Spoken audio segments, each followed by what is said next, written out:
Hello everyone, good morning. তো 7:30 নাগাদ বাজে, 7:30 নাগাদ চলে আসছি আমি কিচেনে। এই যে রান্না করছি, কারণ রূপেশের স্কুলের ছুটি আর কি শেষ হয়ে গেল। তো আজকে থেকে ওর স্কুল স্টার্ট হলো আবার 15 তারিখ থেকে। তো এই জন্যে আমার আজকে থেকে আবার চাকরিটাও শুরু হয়ে গেল। সকাল সকাল উঠে যে রান্না বান্না করছি, আর রিশুও উঠে গেছে, সেজম্মা বাড়িতে রিশু। তো ওই যে মটর বানিয়ে দিচ্ছি। আর রূপেশকে না আজকে সকাল 6টার সময় পড়াতে আসছে, এখনই ছুটি হয়ে যাবে। তারপরে দেখো 9:20 বাজে, এখন রূপেশ বেরোচ্ছি স্কুলের জন্য। আর আমার শাশুড়ি মাকে খাবার খেতে দিয়েছি, সবাই আর কি খাওয়া হয়ে গেছে। রিশুরে ঘুম পাড়িয়ে দিয়েছি, কিন্তু রিশু না আজকে না খেয়ে ঘুমিয়ে গেল। দেখো গাইজ, একটু খাবার খায়নি, পুরোটা পড়ে রয়েছে। তো রিশু ঘুমাচ্ছে, রূপেশ স্কুলে চলে গেছে, শাশুড়িকে খেতে দিয়ে দিয়েছি। এবার আমার রুটি আমি করব গিয়ে। তো দেখো একটা মাছও নিয়ে আসলাম। এই যে রূপেশ যাওয়ার পরে দেখি মাছ আলা আসছে, তারপরে মাছটা নিয়ে নিলাম। মাছটাও কাটতে হবে ঘুমানো অবস্থায়, তারপর ওকে নিয়ে যেতে হবে আজকে ভ্যাকসিন নিতে।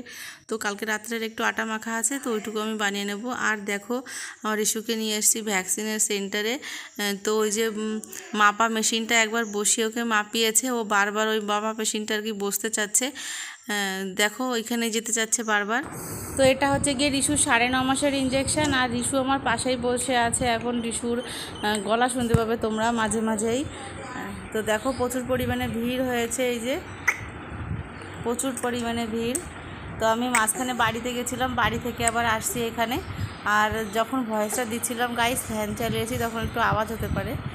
তো এই যে ইঞ্জেকশন লাগানোর পরে রিশু ভীষণ পরিমাণে কান্না করছিল, কান্না করতে করতে ওখানে ঘুমিয়ে গেছিলো, তাই বাড়িতে এসে কুলারের নিচে শুয়ে দিয়েছি। এই যে তো যত সময় ঘুমাচ্ছে আমার দুপুরে রান্নাটা করে নিতে হবে, নয়তো উঠে ভীষণ ঝামেলা করবে এখানে আবার।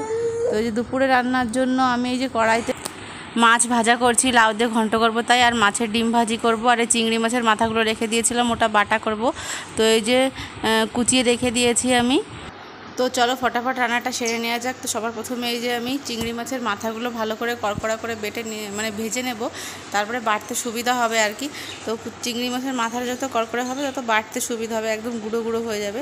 তো দেখো চিংড়ি মাছের মাথাগুলো ভাজা কমপ্লিট হয়ে গেছে। এবার আমি কটা শুকনো লঙ্কা ওর সঙ্গে বেশি করে ভেজে নিয়েছি, কারণ শুকনো লঙ্কা দিয়েই ভালো লাগবে। আর কতগুলো দিয়ে দেবো কাঁচা রসুন। এবার বেটে নিয়ে আসলেই হয়ে যাবে চিংড়ি মাছের মাথা বাটা। আমি কোনো দিন খাইনি আগে, ফার্স্ট টাইম ট্রাই করব।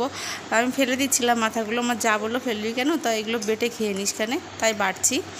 এই দেখো গাইস, বেটে নিয়ে চলে আসছি আমি।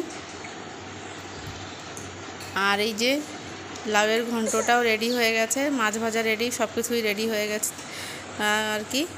এই যে রিশুর খাবারও রেডি।